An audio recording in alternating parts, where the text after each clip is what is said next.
Hi hello ನಮಸ್ಕಾರ. ಎಲ್ಲ ಆರಾಮಲ್ವಾ? So last ವಿಡಿಯೋಲಿ ಇನ್ಫ್ಯಾಕ್ಟ್ ನಾವು ಕೆಲವೊಂದು ಆ್ಯಾವ್ರೇಜಸ್ ಎಲ್ಲ ಕಲ್ತ್ವಿ. ಅಂದರೆ ಏಜಸ್ ಕೊಟ್ಬಿಟ್ಟು ಅವ್ರದ್ದು ಆ್ಯಾವ್ರೇಜ್ ಕೊಟ್ಟರೆ ಕೇಳಿದ್ರೆ ಯಾವ ಥರ ಕಂಟ್ರಿ ಅದೆಲ್ಲ ಮಾಡಿದ್ವಿ. ಸೊ ಈ ಒಂದು ವಿಡಿಯೋಲಿ ಏನಂತಂದರೆ ನಮಗೆ ಅವ್ರದ್ದು ಆ್ಯಾವ್ರೇಜ್ ಕ್ವಶನಲ್ಲೇ ಕೊಟ್ಬಿಡ್ತಾರೆ. 2% 3% ಆ್ಯಾವ್ರೇಜ್ ಕ್ವಶನಲ್ಲೇ ಕೊಟ್ಬಿಟ್ಟು ಇಂಡಿವಿಜುವಲ್ ಏಜ್ ಕೇಳ್ತಾರೆ. ಸೊ ಈ ಥರ ಕ್ವಶನ್ಸು ನಾವು ಇವತ್ತು ನೋಡೋಣ. ಸೊ ಫಸ್ಟ್ ಕ್ವಶನ್ ಏನು ಅಂತ ಅಂದರೆ,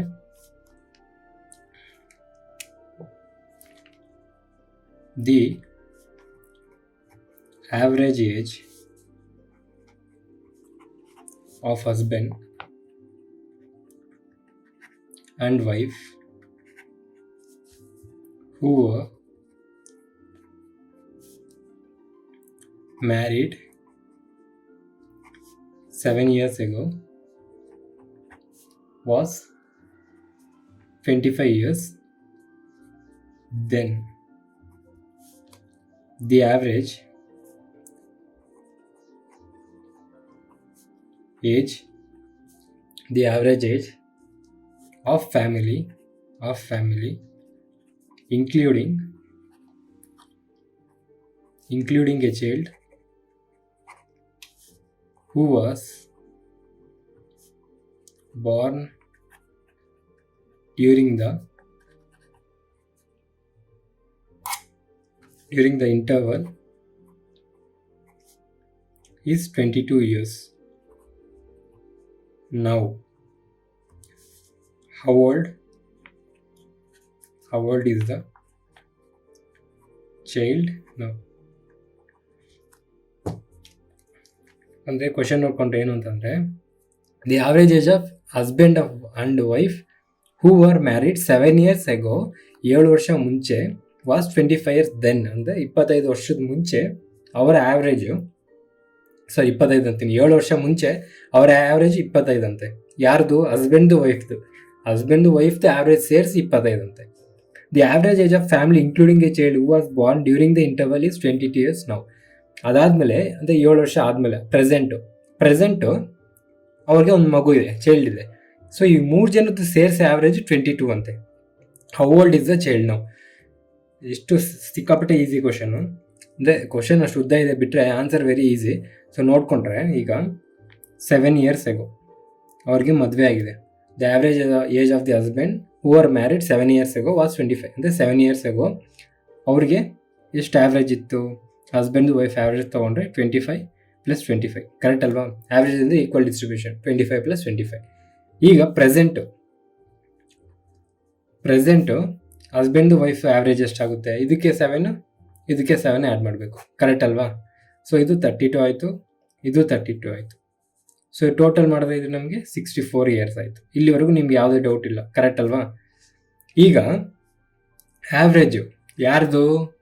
ಹಸ್ಬೆಂಡು ಪ್ಲಸ್ ವೈಫು ಪ್ಲಸ್ ಚೈಲ್ಡ್ದು ಎಷ್ಟಂತೆ? 22 years ಅಂತೆ, ಓಕೆನಾ?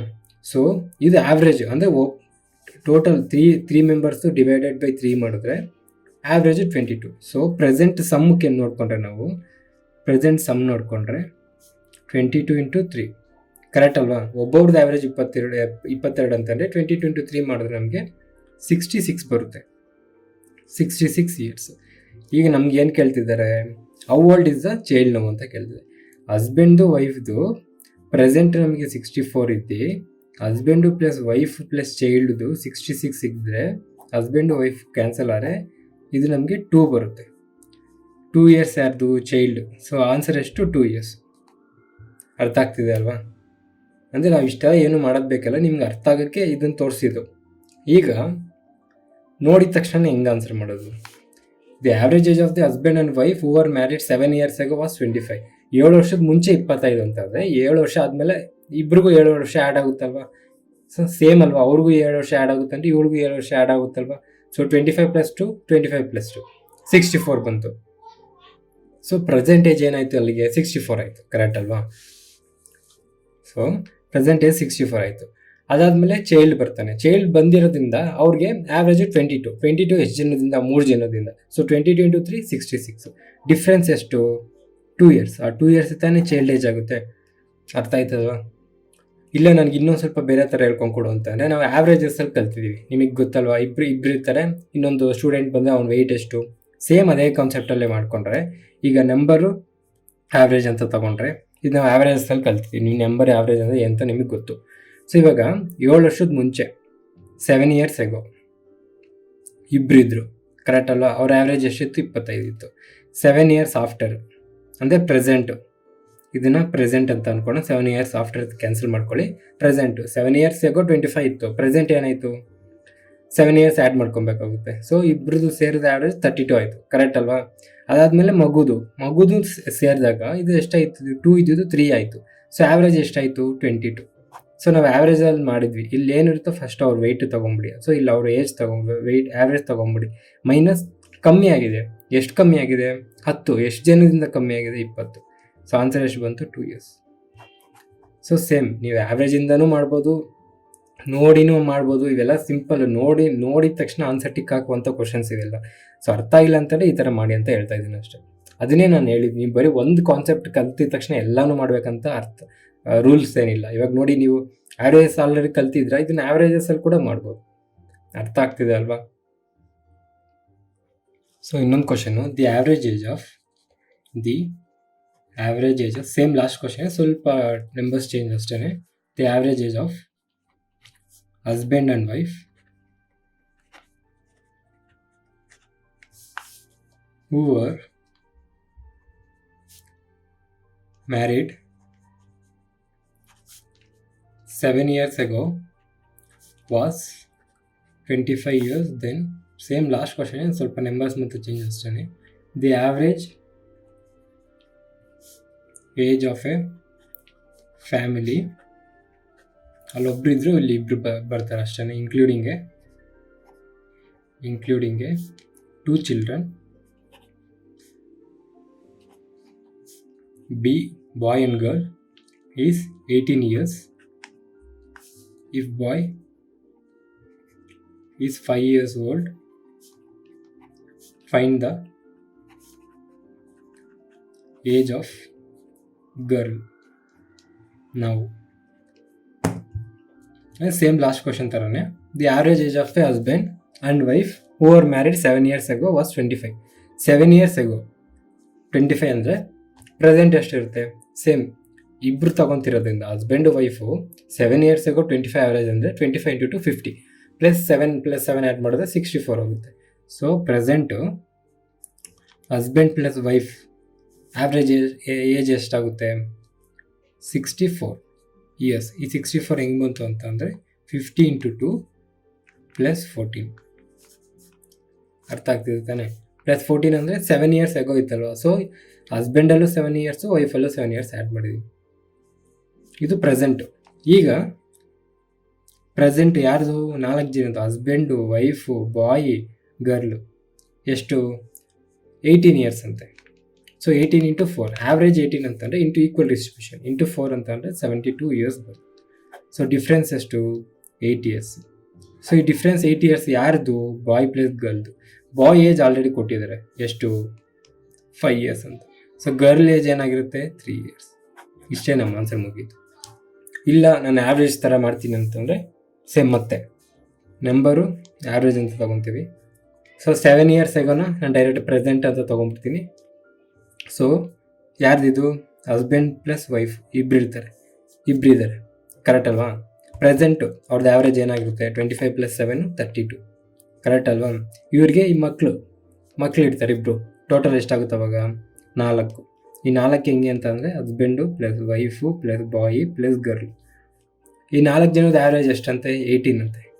ಸೊ ಹೊಸ್ದಾಗಿ ಎಷ್ಟು ಜನ ಬಂದರು? ಇಬ್ಬರು.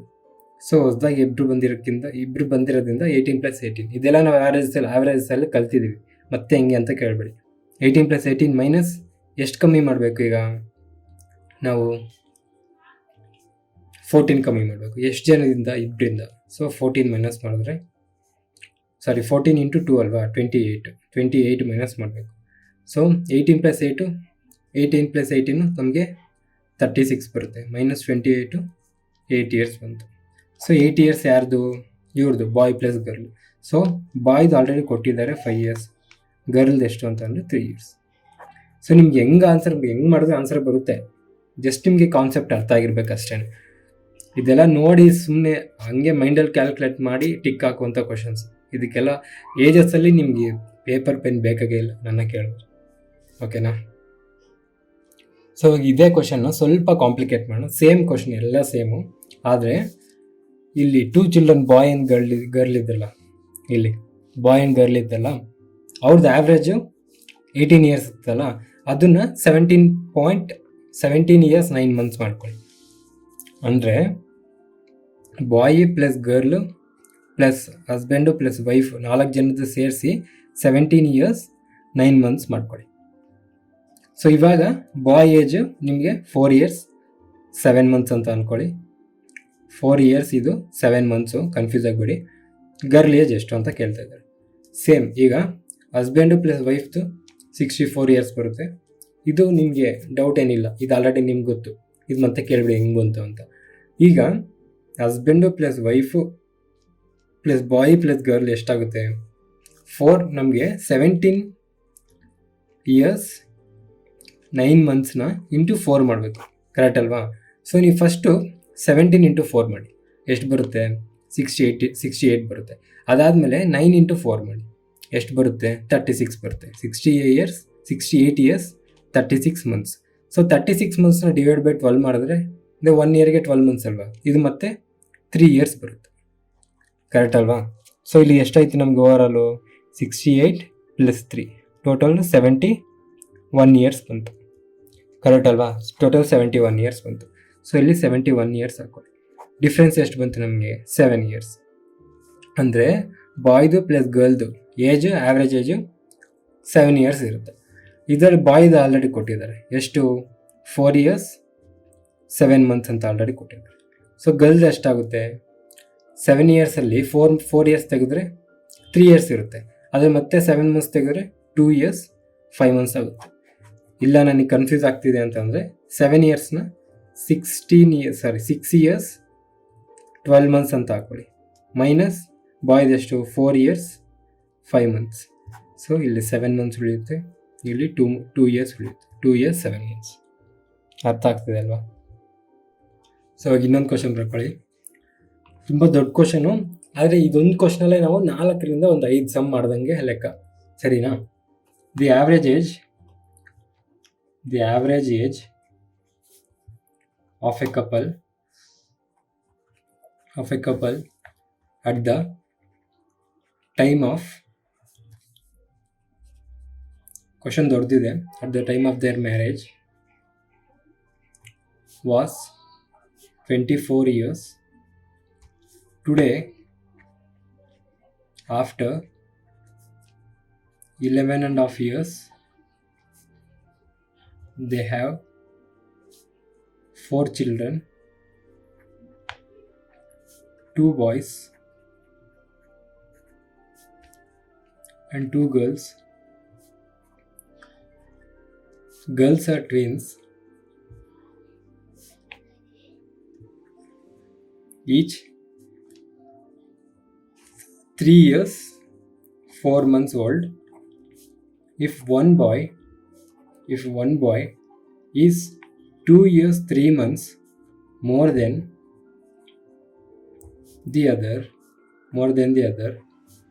and average age of family today is 15 years 2 months. Find the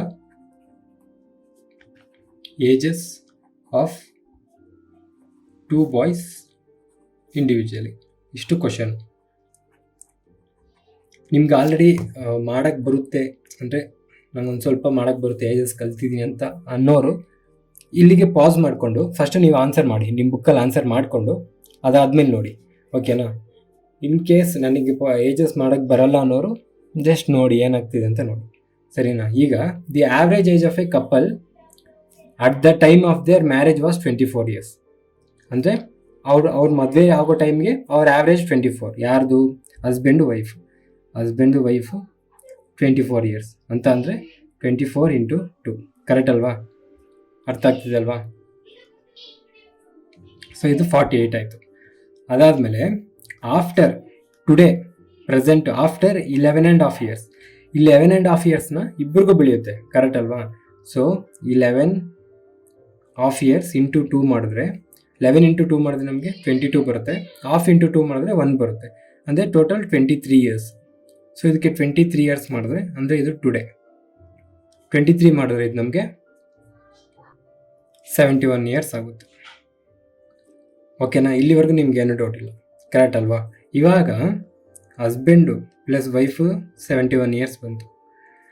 husband plus wife plus bye 1 plus boy 2 plus girl 1 plus girl 2, total 6 ಜನ ಇದ್ದಾರೆ. ಸೊ ಈ 6 ಜನದ ಆ್ಯಾವ್ರೇಜ್ ಎಷ್ಟು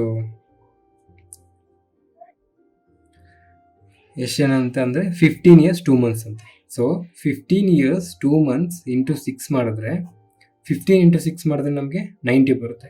2 months ಇಂಟು 6 ಮಾಡಿದ್ರೆ ನಮಗೆ 12 months ಆಗುತ್ತೆ. So 91 years,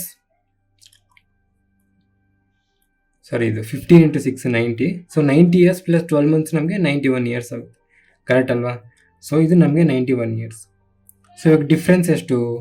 20 years. 20 years difference. ಇದು difference ಯಾರ್ದು?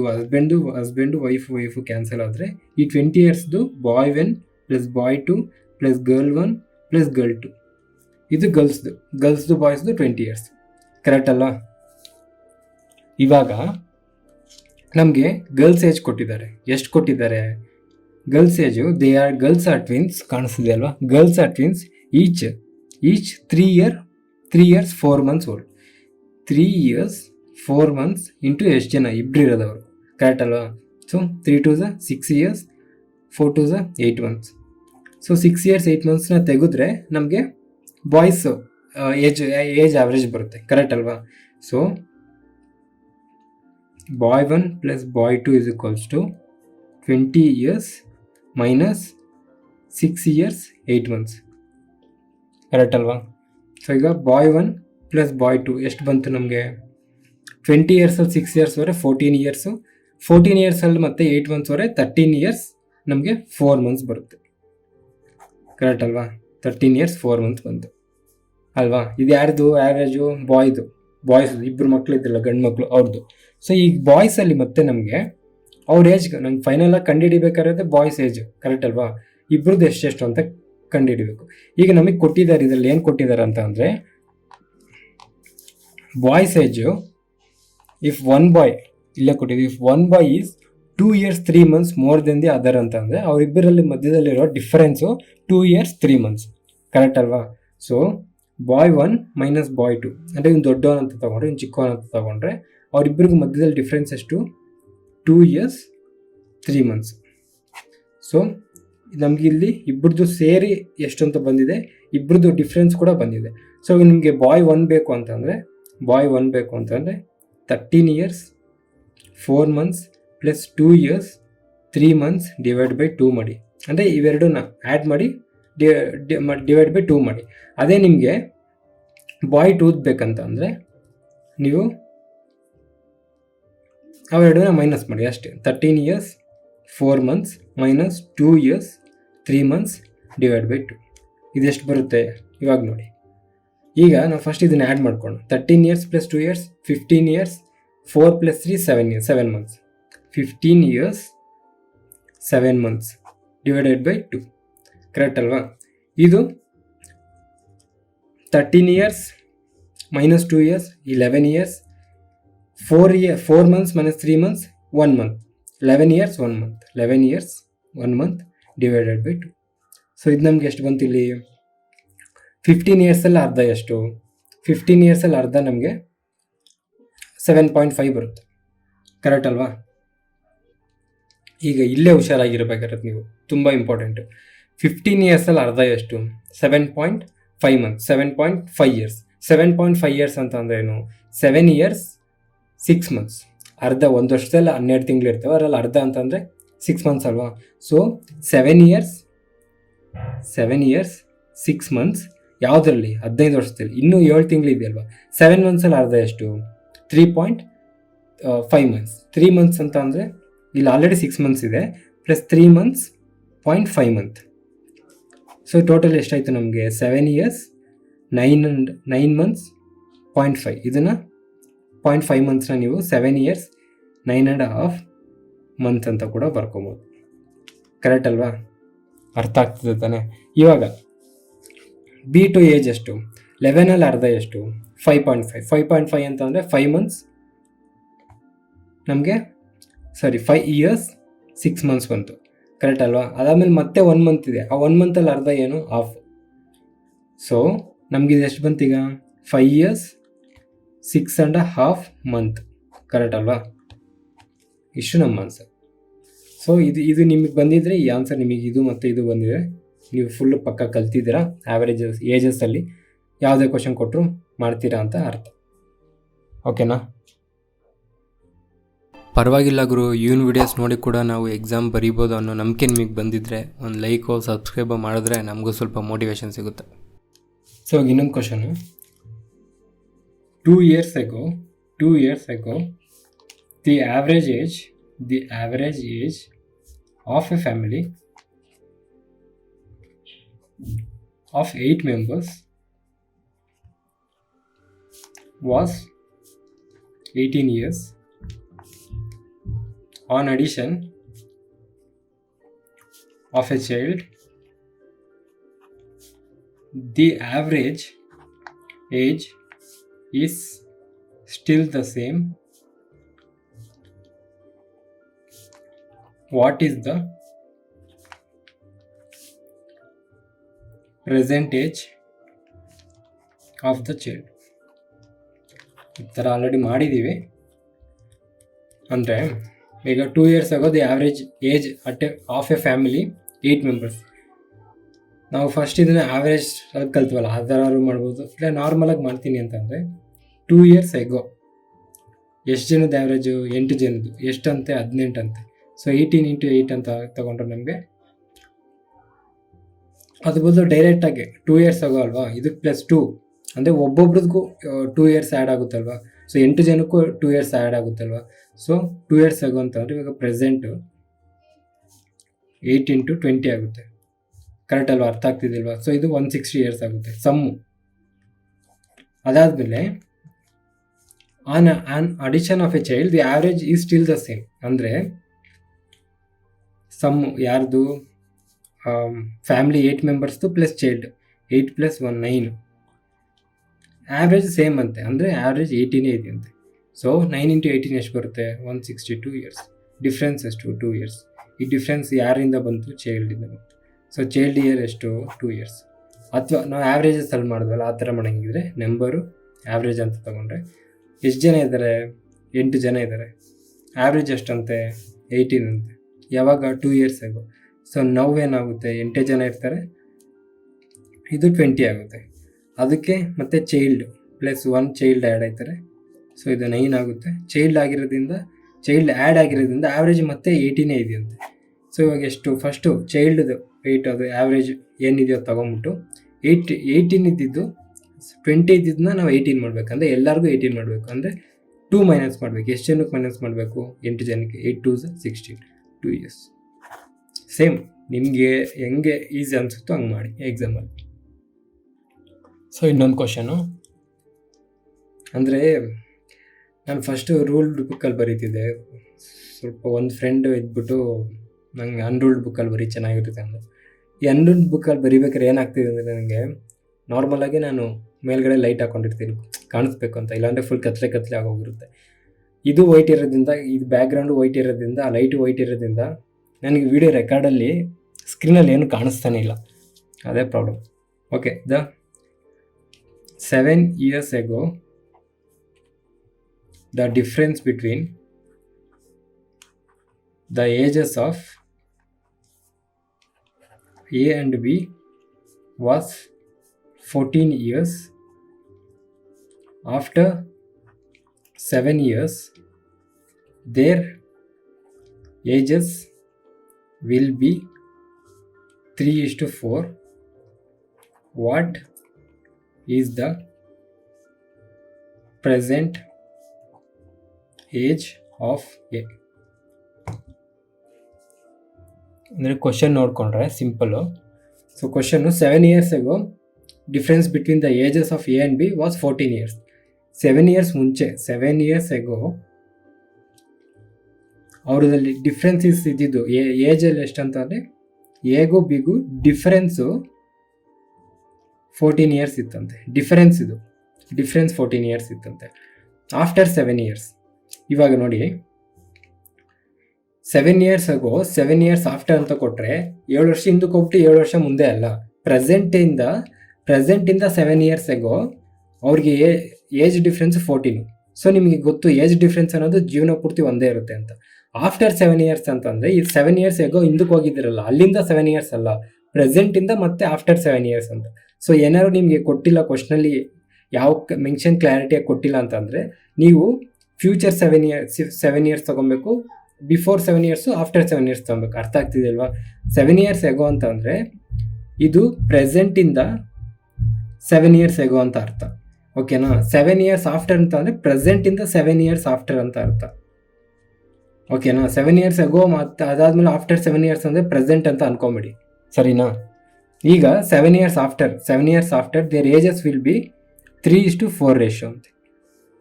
ಓಕೆನಾ? ಸೊ ಇಲ್ಲಿಂದ ಟೋಟಲ್ 7 ಇಯರ್ಸ್ ಎಗೋ ಇಂದ 7 ಇಯರ್ಸ್ ಆಫ್ಟರ್ವರೆಗೆ ಎಷ್ಟು ಡಿಫ್ರೆನ್ಸ್, ಎಷ್ಟು ಇಯರ್ಸ್ ಇದೆ? 14 ಇಯರ್ಸ್, ಕರೆಕ್ಟ್ ಅಲ್ವಾ? ಸೊ ಇವ್ರ ಏಜ್ ಡಿಫ್ರೆನ್ಸ್ ಅನ್ನೋದು ಸೇಮ್ ಇರುತ್ತೆ, ಎಷ್ಟು? 14 ಇಯರ್ಸ್, ಕರೆಕ್ಟ್ ಅಲ್ವಾ? ಇಲ್ಲಿ 14 ಇಯರ್ಸ್ ಇದೆ, ಇವ್ರಿಗೆ ಏಜ್ ಡಿಫ್ರೆನ್ಸ್ ಕೂಡ 14 ಇಯರ್ಸ್. ಕನ್ಫ್ಯೂಸ್ ಆಗಬೇಡಿ ಮತ್ತೆ, ಎರಡು ಒಂದೇ ನಂಬರ್ ಬಂದಿರೋದ್ರಿಂದ, ಸರಿನಾ? ಸೊ ಇವರಿಬ್ಬರಿಗೆ ಎಷ್ಟು ರೇಷಿಯೋದಲ್ಲಿ ಡಿಫ್ರೆನ್ಸ್ ಇದೆ? ಇವ್ರದ್ದು 3 ಇದೆ, ಇವ್ರದ್ದು 4 ಇದೆ, ಕರೆಕ್ಟ್ ಅಲ್ವಾ? ಅಂದರೆ ಒನ್ ಪಾರ್ಟು 14 ಇಯರ್ಸ್ ಅಂತ ಅರ್ಥ ಅಲ್ವಾ? ಕರೆಕ್ಟ್ ಅಲ್ವಾ? 3ಗೂ 4ಗೂ 1 ಪಾರ್ಟ್ ಡಿಫ್ರೆನ್ಸ್ ಇದೆ. ಆ 1 ಪಾರ್ಟ್ ಎಷ್ಟು ಇಯರ್ಸು? 14 ಇಯರ್ಸ್ ಇಯರ್ ಅಂತ ಅವರೇ ಡಿಫ್ರೆನ್ಸು ಕೊಟ್ಟಿದ್ದಾರೆ. ಸೊ ಇಲ್ಲಿ ಎಷ್ಟು ರೇಷಿಯೋ ಆಯಿತು ನಮಗೆ ಬೇಕಾಗಿಲ್ಲ. 14 ಇಯರ್ಸ್ ಆದಮೇಲೆ 3:4 ಆಯಿತು. ಬಟ್ ಅವ್ರ ಮಧ್ಯದಲ್ಲಿರೋ ಡಿಫ್ರೆನ್ಸ್ 14 ಇಯರ್ಸು. ಎಷ್ಟು ಏಜ್ ಗ್ಯಾಪ್ ಅಂತಂದರೆ 1 ಪಾರ್ಟ್ 4 ಇಯರ್ಸ್ ಆದರೆ ನಾವು 3 ಪಾರ್ಟ್ಸ್ ಎಷ್ಟು ಅಂತ ಕಂಡುಹಿಡಿಯೋಣ. 3 ಪಾರ್ಟ್ ಎಷ್ಟಾಗುತ್ತೆ? ಯಾಕಂದರೆ ಏಜ್ ಕೇಳಿರೋರು ಏದು. ಸೊ ಏದು 3 ಪಾರ್ಟ್ಸ್ ಎಷ್ಟಾಗುತ್ತೆ? 42 ಇಯರ್ಸ್. ಸೊ 42 ಇಯರ್ಸ್ ಅಂತ ಟಿಕ್ ಹಾಕಿದ ತಕ್ಷಣ ನಿಮ್ಮ ಆನ್ಸರ್ ತಪ್ಪಾಗುತ್ತೆ. ಯಾಕಂತಂದರೆ ಇದು ಆಫ್ಟರ್ 7 ಇಯರ್ಸ್, ಇದು 7 ಇಯರ್ಸ್ ಆಗೋ, ಇದು 7 ಇಯರ್ಸ್ ಆಫ್ಟರ್. 7 ಇಯರ್ಸ್ ಆಫ್ಟರ್ ಅವ್ರಿಗೆ 3:4 ರೇಷಿಯೋದಲ್ಲಿತ್ತು. ಅಂದರೆ ಇಲ್ಲಿ 0 ಅಂತ ಅಂದ್ಕೊಳ್ಳಿ. ಯಾವಾಗ? 7 ಇಯರ್ಸ್ ಹೇಗೋ.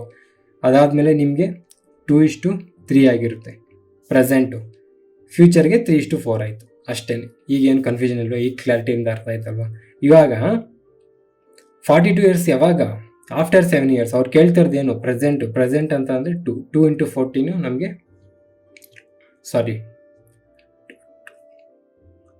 2 × 14 ಆಗಲ್ಲ. ನಾವು ಪ್ರೆಸೆಂಟ್ ಅಂದರೆ 7 ಇಯರ್ಸ್ ಬ್ಯಾಗು, ಅಂದರೆ 7 ಇಯರ್ಸ್ ಮೈನಸ್ ಮಾಡಬೇಕು. 42 ಇಯರ್ಸ್ ಮೈನಸ್ 7 ಇಯರ್ಸ್ ಮೈನಸ್ ಮಾಡಿದ್ರೆ 35 ಇಯರ್ಸ್ ಬರುತ್ತೆ. ಅರ್ಥ ಆಗ್ತಿದೆ ಅಲ್ವಾ? ಇಲ್ಲೂ ಕೂಡ ಅಷ್ಟೇ. ಇಲ್ಲಿ ನಾವು ಇಲ್ಲಿಂದ ಇಲ್ಲಿಗೆ ನಾವು 14 ಇಯರ್ಸ್ ತಗೊಂಡ್ವಿ 1 ಪಾರ್ಟ್, ಬಟ್ ಇಲ್ಲಿಂದ ಇಲ್ಲಿಗೆ ಬರೀ 7 ಪಾರ್ಟ್ಸೇ ಇರುತ್ತೆ. ಅರ್ಥ ಆಗ್ತಿದೆ ಅಲ್ವಾ? ಸೊ ಆಫ್ಟರ್ 7 ಇಯರ್ಸು ಏದು 3 ಪಾರ್ಟ್ಸು 42 ಇಯರ್ಸ್ ಆದರೆ 7 ಇಯರ್ಸ್ ಹೇಗೋ ಅಂದರೆ ಪ್ರೆಸೆಂಟ್ ಏನಾಗಿರುತ್ತೆ ಅಂತ ಅಂದರೆ -7 ಇಯರ್ಸ್ ಮಾಡಿದ್ರೆ 35 ಇಯರ್ಸ್ ಬರುತ್ತೆ. ಇದು ಮತ್ತೆ ನಾನು ಏನೋ ಹೇಳೋದೇನು ಬೇಕಲ್ಲ, ನಿಮ್ಗೆ ಅರ್ಥ ಆಯ್ತು ತಾನೆ? ಕ್ಲಾರಿಟಿ ಇರ್ತಾನೆ, ಸರಿನಾ? ಈ ರೇಷ್ ಎಲ್ಲ ತಲೆ ಕೆಡಿಸ್ಕೊಂಬಿಡಿ.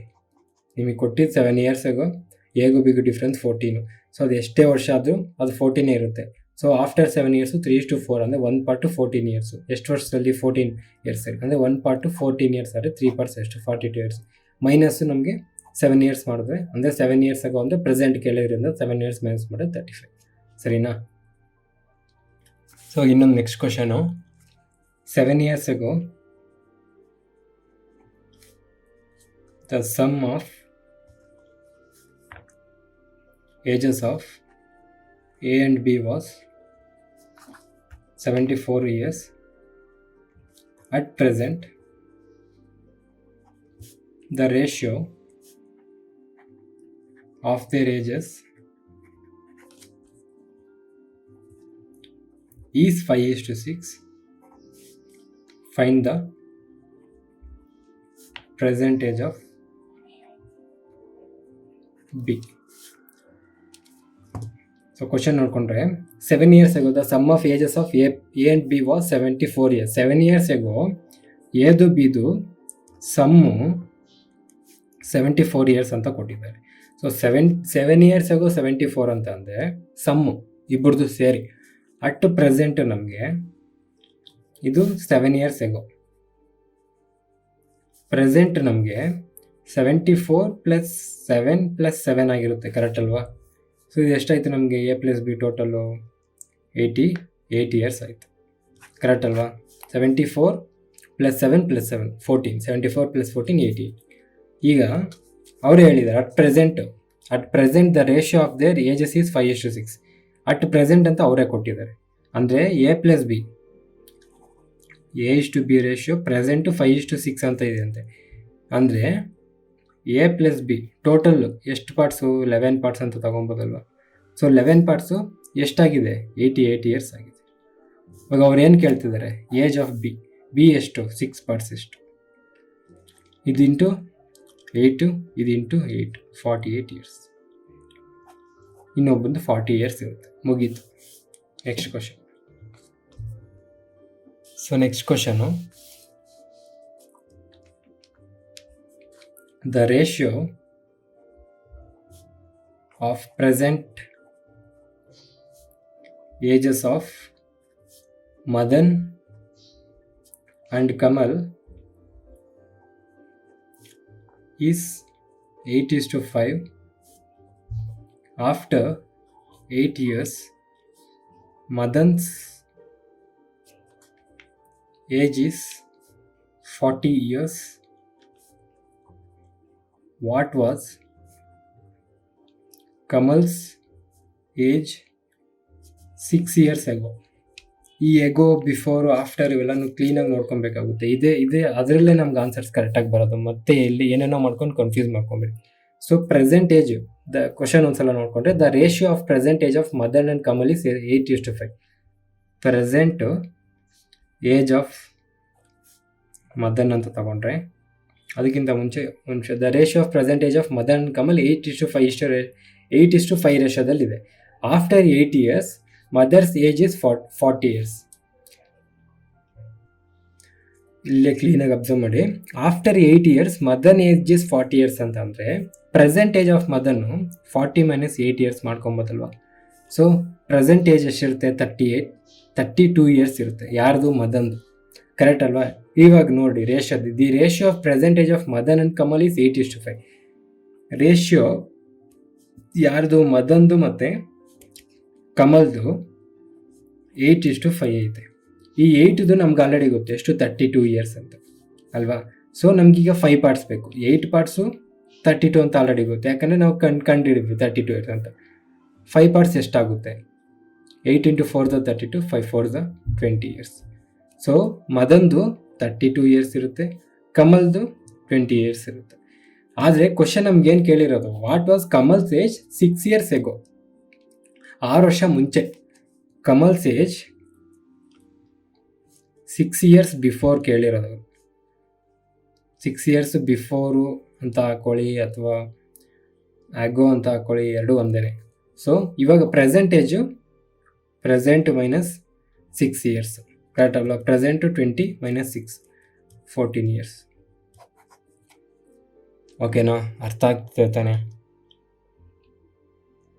ಸೊ ನೆಕ್ಸ್ಟ್ ಇನ್ನೊಂದು question, the ratio of Binoy's and Alisha's present ages is, ಅವ್ರು ರೇಷಿಯೋ ಕೊಟ್ಟಿದ್ದಾರೆ, ಪ್ರೆಸೆಂಟ್ ರೇಷಿಯೋ 5. ನಾವು ಫಸ್ಟ್ ಯಾವಾಗಲೂ ಪ್ರೆಸೆಂಟ್ ತಿಳ್ಕೊಂಬಿಟ್ರೆ ನಮ್ಗೆ ಎಲ್ಲನೂ ಈಸಿ ಆಗೋಗುತ್ತೆ. 5:6. 3 ಇಯರ್ಸ್ ಹೆನ್ಸ್ ಅಂದರೆ 3 ಇಯರ್ಸ್ ಆದಮೇಲೆ, 3 years hence there ages will be in the ratio 6:7 respectively. ಅಂದರೆ 3 ವರ್ಷ ಆದಮೇಲೆ 3 ಇಯರ್ಸ್ ಹೆನ್ಸ್ ದೇರ್ ರೇಷಿಯೋ 6:7 ಆಗುತ್ತೆ. ಇಷ್ಟೊಂದು ಆಲ್ರೆಡಿ ಆನ್ಸರ್ ಬಂದಿರಬೇಕು ನಿಮಗೆ. What was Alisha's age 8 years ago? 8 years ago. So already ಎಷ್ಟೊಂದು ಗೊತ್ತಾಗಿರುತ್ತೆ ನಿಮಗೆ. ಸೊ ಈಗೇನಪ್ಪ, the ratio of Binoy's and Alisha, Binoy ಮತ್ತು ಅನಿಶಾದು ಪ್ರೆಸೆಂಟ್ ರೇಷಿಯೋ ಬರೀತಾ ಇದ್ದೀನಿ 5:6. 3 ಇಯರ್ಸ್ ಆದಮೇಲೆ ಆ ರೇಷಿಯೋ 6:7 ಹೋಗಿದೆ. ಗ್ಯಾಪ್ ಎಷ್ಟಿದೆ? 1 ಪಾರ್ಟೇ ಇದೆ. ಇಲ್ಲಿ ಗ್ಯಾಪ್ ಎಷ್ಟಿದೆ? 1 ಪಾರ್ಟೇ ಇದೆ. ಸೊ ಇಲ್ಲಿ ಏನು ಚೇಂಜಸ್ ಮಾಡೋದು ಬೇಕಾಗಿಲ್ಲ, ಡೈರೆಕ್ಟಾಗಿ ಮಾಡ್ಬೋದು. ಸೊ 5 ಇದ್ದು 6 ಆಗೋಕ್ಕೆ ಎಷ್ಟು ವರ್ಷ ಬೇಕಾಯಿತು? 3 ಇಯರ್ಸ್. ಅಂದರೆ 1 ಪಾರ್ಟು 3 ಇಯರ್ಸ್ ಆಯಿತು. ಸೊ ಏನು ಕೇಳ್ತಾ ಇದ್ದಾರೆ? What was Alisha says 8 years ago. ನಾವು ಪ್ರೆಸೆಂಟ್ ತಿಳ್ಕೊಳ್ಳೋಣ. ಯಾರ್ದು ಕೇಳಿರೋದು? ಅಲಿಶಾದು. 1 ಪಾರ್ಟು 3 ಇಯರ್ಸ್ ಆದರೆ 6 ಪಾರ್ಟ್ ಎಷ್ಟಾಗುತ್ತೆ? Into 3, 18 years. ಸೊ ಯಾವಾಗ ಏಜ್ ಕೇಳಿರೋದು ಅವ್ರದ್ದು? 8 ಇಯರ್ಸ್ ಎಗೋ. -8 ಇಯರ್ಸ್ ಮಾಡಿದ್ರೆ 10 ಇಯರ್ಸ್ ಆಯಿತು. ಇಷ್ಟೇ ಆನ್ಸರ್. ಅರ್ಥ ಆಗ್ತಿರ್ತಾನೆ, ಫಾಸ್ಟಾಗಿ ಮಾಡ್ಬಿಟ್ನಾ? ಈಗ ಯಾರ್ದು? ಬಿನಾಯ್ದು ಅಲಿಶಾಸ್ದು ಪ್ರೆಸೆಂಟ್ ಏಜ್ ರೇಷಿಯೋ 5:6 ಅಂತೆ. ಆಫ್ಟರ್ 3 ಇಯರ್ಸು ಅವ್ರದ್ದು 6:7 ಆಯ್ತಂತೆ. ಇಲ್ಲಿ ಏಜ್ ಗ್ಯಾಪು ಏನಿಲ್ಲ, 1 ಪಾರ್ಟ್ ಏನಿಲ್ಲ ಅಂದರೆ 1 ಪಾರ್ಟ್ ಇದೆ. ಇಲ್ಲೂ ಕೂಡ 1 ಪಾರ್ಟೇ ಇದೆ. ಸೊ ನಮಗೆ 2 ಈಕ್ವಲ್ ಇದ್ದಾವೆ, ಏನೂ ಟೆನ್ಷನ್ ಇಲ್ಲ. ಸೊ ಇವಾಗ ಈ 5 ಇದ್ದಿದ್ದು 6 ಆಗೋಕ್ಕೆ ಎಷ್ಟು ದಿವಸ ಆಯಿತು? ಎಷ್ಟು ವರ್ಷ ಆಯಿತು? 6 ಇದ್ದಿದ್ದು 7 ಆಗೋಕ್ಕೆ ಎಷ್ಟು ವರ್ಷ ಆಯಿತು? 1 ಇಯರ್. 3 ಇಯರ್ ಅಲ್ವಾ? ಕರೆಕ್ಟ್ ಅಲ್ವಾ? 3 ಇಯರ್ಸ್ ಆದಮೇಲೆ ತಾನೇ ಈ ರೇಷಿಯೋ ಆಯಿತು. ಅಂದರೆ 1 ಪಾರ್ಟು 3 ಇಯರ್ ಅಂತ ಅರ್ಥ. ಕರೆಕ್ಟ್ ಅಲ್ವಾ? 1 ಪಾರ್ಟು 3 ಇಯರ್ಸ್ ಅಂತ ಅರ್ಥ. ಸೊ ನಮ್ಗೆ ಯಾರು ಕೇಳಿರೋದು? ಅಲಿಶಾದು ಪ್ರೆಸೆಂಟ್ ಏಜ್ ಇದು. ಪ್ರೆಸೆಂಟ್ ತಿಳ್ಕೊಂಬೋಣ ನಾವು. ನಮಗೆ ಕೇಳಿರೋದು 8 ಇಯರ್ಸ್ ಆಗೋ. ಇದು ನಮಗೆ ಆಫ್ಟರ್ 3 ಇಯರ್ಸ್ ಬಂದಿದ್ರು. ಪ್ರೆಸೆಂಟ್ ಕಲ್ತ್ಕೊಂಬಿಟ್ರೆ ನಮಗೆ ಫಸ್ಟ್ ಪ್ರೆಸೆಂಟ್ ಕಂಡು ಹಿಡಿದ್ಬಿಟ್ರೆ ಆಮೇಲೆ ಯಾವ್ದಾರು ಈಸಿ ಆಗುತ್ತೆ. ಅದಕ್ಕೋಸ್ಕರ ಪ್ರೆಸೆಂಟ್ ಕಂಡು ಹಿಡಿತಾ ಇದ್ದೀನಿ. 1 ಪಾರ್ಟು 3 ಇಯರ್ಸ್ ಆದರೆ 6 ಪಾರ್ಟು ನನಗೆ ಇಂಟು 3, 18 ಇಯರ್ಸ್ ಆಯಿತು. ಕರೆಕ್ಟ್ ಅಲ್ವಾ? 18 ಇಯರ್ಸ್ ಯಾವಾಗಿಂದಿದು? 18 years present age of Alisha. ನಮ್ಗೆ ಯಾವಾಗ ಕೇಳಿರೋದು? 8 ಇಯರ್ಸಿಗೂ. -8 ಇಯರ್ಸ್ ಮಾಡಿದ್ರೆ 10 ಇಯರ್ಸ್ ಬಂತು. ಓಕೆನಾ? ಸೊ ಇನ್ನೊಂದು ಕ್ವಶನ್ ಮಾಡಿ ಈ ವಿಡಿಯೋ ಮುಗಿಸ್ಬೋಣ. So 4 years ago A's age was twice that of B's. After 4 years, their ages will be in the ratio 3:2. What is the present age of A? Same ಮುಂಚೆ ಮಾಡಿರ್ತಾರೆ, ಸ್ವಲ್ಪ difference ಅಷ್ಟೇ. 4 years ago ಎದು ಮತ್ತು ಬಿದು ratio ಏನಾಗಿತ್ತು ಅಂದರೆ A's age was twice that of B. ಅಂದರೆ A ಬಿಗೂ ಟ್ವೈಸ್ ಅಂದರೆ ಡಬಲ್ ಆಗಿರ್ತಾನೆ. ಅಂದರೆ ಬಿದು 1 ಆಗಿದ್ರೆ ಏಜ್ದು 2, ಎದು 2 ಆಗಿರುತ್ತೆ ಏಜ್. ಕರೆಕ್ಟ್ ಅಲ್ವಾ? ಸೊ 2:1 ರೇಷಿಯೋದಲ್ಲಿ ಅವ್ರು ಹೇಳಿದ್ದಾರೆ, ಅವ್ರು ಕೊಟ್ಟಿರೋ ಇನ್ಫಾರ್ಮೇಷನ್ ಇದನ್ನು ನೀವು ಬರ್ಕೊಂಡ್ರೆ ನಿಮ್ಮ ಆನ್ಸರ್ ಬಂದಂಗೆ. 4 years after 4 years their ages, after 4 years their ages will be the ratio in 3:2. ಇದು 3:2 ಆಯ್ತಂತೆ. ಈಗ ಫಸ್ಟ್ ನಾವೇನು ಮಾಡೋಣ? ಗ್ಯಾಪ್ ನೋಡೋಣ ಎಷ್ಟಿದೆ. ಇಲ್ಲಿ 1 ಪಾರ್ಟ್ ಇದೆ, ಇಲ್ಲೂ ಕೂಡ ಎಷ್ಟಿದೆ? 1 ಪಾರ್ಟ್ ಇದೆ. ಈಕ್ವಲ್ ಇದೆ, ಏನು ಪ್ರಾಬ್ಲಮ್ ಇಲ್ಲ. ನಾವು ಡೈರೆಕ್ಟಾಗಿ ನಮ್ಗೆ ಆನ್ಸರ್ ಬಂದ್ಬಿಡುತ್ತೆ. ಆದರೆ ಈ 2 ಇದ್ದಿದ್ದು 3 ಆಗೋಕ್ಕೆ ಎಷ್ಟು ವರ್ಷ ತಗೊಂತು? 4 years ago 4 years ಆಫ್ಟರ್ಗೂ ಎಷ್ಟು ವರ್ಷ ಇದೆ? 8 years. ಅಂದರೆ 1 ಪಾರ್ಟ್ ಚೇಂಜ್ ಆಗೋಕ್ಕೆ 8 years ಆಯಿತು. ಕರೆಕ್ಟ್ ಅಲ್ವಾ? ನಮಗೆ ಇವಾಗ ಯಾರು ಏಜ್ ಕೇಳ್ತಾ ಇದ್ದಾರೆ? Present age of A. Present age ಆಗಿ ಎ ಕೇಳ್ತಾ ಇದ್ದಾರೆ. ಕರೆಕ್ಟ್ ಅಲ್ವಾ? ಸೊ ನಾವು ಫಸ್ಟು 4 years ago ತಿಳ್ಕೊಳ್ಳೋಣ. 2 ಪಾರ್ಟ್ ಎಷ್ಟಾಗುತ್ತೆ? ಇದು ಇಂಟು 8, ಇದು ಇಂಟು 8, ಇದು 16 years ಆಯಿತು. ಕರೆಕ್ಟ್ ಅಲ್ವಾ? ಇದು ಯಾವಾಗ? 4 years ago. ಇದು 4 years ago ಆನ್ಸರ್. ನಮಗೆ ಬೇಕಾಗಿರೋದು ಪ್ರೆಸೆಂಟ್ ಅಂತ ಅಂದರೆ ನಾವು ಪ್ಲಸ್ 4 years ಮಾಡಬೇಕು. ಪ್ಲಸ್ 4 years ಮಾಡಿದ್ರೆ ಪ್ರೆಸೆಂಟ್ ಬಂದ್ಬಿಡುತ್ತೆ. ಸೊ ಪ್ರೆಸೆಂಟ್ ಏಜ್ ಎಷ್ಟಿರುತ್ತೆ? 20 years. ಇಷ್ಟು. ಸೊ ಈ ವಿಡಿಯೋಗೆ ಇಷ್ಟೇ. ನೆಕ್ಸ್ಟ್ ವಿಡಿಯೋಲಿ ಇನ್ನೊಂದು ಸ್ವಲ್ಪ ಕಾಂಪ್ಲಿಕೇಟೆಡ್ ಕ್ವಶನ್ಸ್, ಇನ್ನೊಂದು ಸ್ವಲ್ಪ ಹೆಂಗೆ ಮಾಡೋದು, ಬೇರೆ ಬೇರೆ ಮಾಡಲ್ಸ್ ಇರುತ್ತೆ. ಸ್ವಲ್ಪ ತುಂಬ ಕಮ್ಮಿನೇ, ಅದು ಕೂಡ ನಾವು ಡಿಸ್ಕಸ್ ಮಾಡಿಬಿಟ್ರೆ ಇಲ್ಲಿಗೆ ಎಲ್ಲ ಮುಗಿದೋಗುತ್ತೆ. ಸೊ ಏಜಸ್ ಮುಗ್ದೋಗಿರುತ್ತೆ. ನೆಕ್ಸ್ಟ್ ನಾವು ರೇಷಿಯೋ ಅಂಡ್ ಪ್ರಪೋರ್ಷನ್ಗೆ ಹೋಗೋಣ. ಅವಾಗ ಇನ್ನೂ ಈ ರೇಷಿಯೋ ಅಂತ ಏನು, ಡೂಪ್ಲಿಕೇಟ್ ರೇಷಿಯೋ ಅಂತ ಏನು, ಸಬ್ ಡೂಪ್ಲಿಕೇಟ್ ಅಂತ ಏನು, ಟ್ರಿಪ್ಲಿಕೇಟ್ ರೇಷಿಯೋ ಅಂತ ಏನು, ಇವೆಲ್ಲ ಇನ್ನೂ ಕ್ಲೀನಾಗಿ ತಿಳ್ಕೊಳ್ಳೋಣ. ಓಕೆನಾ? ಸೊ ಈ ವಿಡಿಯೋಗೆ ಇಷ್ಟೇ. Thank you so much. Bye. First time ನೋಡ್ತಾ ಇರೋರಿಗೆ ಈ ವಿಡಿಯೋ ನಂಬರಲ್ಲಿ ಏನಾದ್ರು ಕನ್ಫ್ಯೂಷನ್ ಇದ್ದರೆ, ವಿಡಿಯೋ ನಂಬರ್ ಅಂತ ಅಂದರೆ ಏನಿಲ್ಲ, ನಾವು ವೀಕ್ಲಿ ಟಾಸ್ಕ್ ಮಾಡ್ತಾಯಿದ್ದೀವಿ. ಅಂದರೆ ಪ್ರಿಪ್ರೇಷನ್ಸ್ನ ಫಸ್ಟಿಂದ ಮಾಡೋರಿಗೆ ಅಥವಾ ಸ್ಟಾರ್ಟ್ ಮಾಡೋರಿಗೆ ಒಂದು ವೀಕ್ಲಿ ಟಾಸ್ಕ್ ಥರ ಕೊಟ್ಟಿರ್ತೀವಿ. ಸೊ ಆ ವೀಕ್ಲಿ ಅವ್ರು ಏನೇನು ಓದ್ಕೊಬೇಕು ಅಂತ ಎಲ್ಲ ಅದರಲ್ಲೇ ಇರುತ್ತೆ. ಸೊ ಇದು ನಿಮ್ಗೆ ಕ್ಲಿಯರಾಗಿ ಅರ್ಥ ಆಗಬೇಕು ಅಂತ ಅಂದರೆ ನಮ್ಮ ಟೆಲಿಗ್ರಾಮ್ ಚಾನಲಲ್ಲಿ ಇಂಡೆಕ್ಸ್ ಇದೆ. ಇಂಡೆಕ್ಸ್ಗೆ ಹೋದರೆ ನಿಮಗೆ ವೀಕ್ಲಿ ಟಾಸ್ಕ್ ಇರುತ್ತೆ. ಆ ವೀಕ್ಲಿ ಟಾಸ್ಕ್ ಜೊತೆಗೆ ವಿಡಿಯೋ ನಂಬರು, ಟಾಪಿಕ್ಕು ಎಲ್ಲ ಅದರಲ್ಲಿರುತ್ತೆ. ಜೊತೆಗೆ ಯೂಟ್ಯೂಬ್ ಲಿಂಕು ಕೂಡ ಅದರಲ್ಲೇ ಇರುತ್ತೆ. ಸೊ ಪ್ರಿಪ್ರೇಷನ್ ಸ್ಟಾರ್ಟ್ ಮಾಡೋರಿಗೆ ಇದು ತುಂಬ ಯೂಸ್ಫುಲ್ ಆಗುತ್ತೆ. ಒಂದು ಕಡೆಯಿಂದ ಸಿಲೆಬಸ್ನ ಕಂಪ್ಲೀಟ್ ಮಾಡ್ಬೋದು. ಒಂದ್ಸಲ ಚೆಕ್ ಮಾಡಿ, ನಿಮಗೆ ಗೊತ್ತಾಗುತ್ತೆ. ಫುಲ್ ವಿಡಿಯೋ ನೋಡಿದ್ರೆ ನೀವು, wow, thank you so much. So ನಿಮ್ಮಂಥವ್ರಿಂದನೇ ಸ್ವಲ್ಪ ಮೋಟಿವೇಶನ್ ಸಿಗುತ್ತೆ. ಅದೇ ಥರ ಈ ವಿಡಿಯೋ ಇಷ್ಟ ಆಗಿರೋ ಲೈಕ್ ಮಾಡಿ, ಇಷ್ಟ ಆಗಿಲ್ಲ ಅಂತ ಅಂದರೆ ಡಿಸ್ಲೈಕ್ ಮಾಡಿ. ಏನಾದ್ರು ಕ್ವಶನ್ಸ್ ಇದ್ದರೆ ಕಮೆಂಟ್ ಮಾಡಿ. ಇಲ್ಲ ನಿಮ್ಮ ಫ್ರೆಂಡ್ಸ್ ಯಾರಾದರೂ ಇದೇ ಥರ ಗೌರ್ಮೆಂಟ್ ಎಕ್ಸಾಮ್ಸ್ಗೆ ಪ್ರಿಪೇರ್ ಆಗ್ತಾರೆ, ನಿಮಗೆ ಇದು ಚೆನ್ನಾಗಿ ಅರ್ಥ ಆಗಿದ್ದರೆ, ನನ್ನ ನಂಬೋದು ಅಂತ ನಿಮಗೆ ಅನಿಸಿದ್ರೆ ಅವ್ರಿಗೂ ಈ ವಿಡಿಯೋನ ಶೇರ್ ಮಾಡಿ. ನಾನು ಸಬ್ಸ್ಕ್ರೈಬ್ ಮಾಡ್ತಿರೋ ಬಿಡ್ತಿರೋ ನಿಮ್ಮ ಇಷ್ಟ. ನಮ್ಮ ಪರ್ಪಸ್ ಅದಲ್ಲ. ಯಾರಾದರೂ ಒಬ್ಬರು ಈ ವಿಡಿಯೋಸ್ ನೋಡಿ ಗೌರ್ಮೆಂಟ್ ಎಕ್ಸಾಮ್ ಪಾಸ್ ಆದರೂ ನಮಗೆ ಅದೇ ದೊಡ್ಡ achievement. So thank you so much. ಈ ವಿಡಿಯೋಗೆ ಇಷ್ಟೇ. ಮತ್ತೆ ಮುಂದಿನ ವೀಡಿಯೋಲಿ ಸಿಗೋಣ. ಅಲ್ಲಿವರೆಗೂ ಮಜಾ ಮಾಡಿ. ನನ್ನ ಹೆಸರು ತೇಜ. ಬಾಯ್.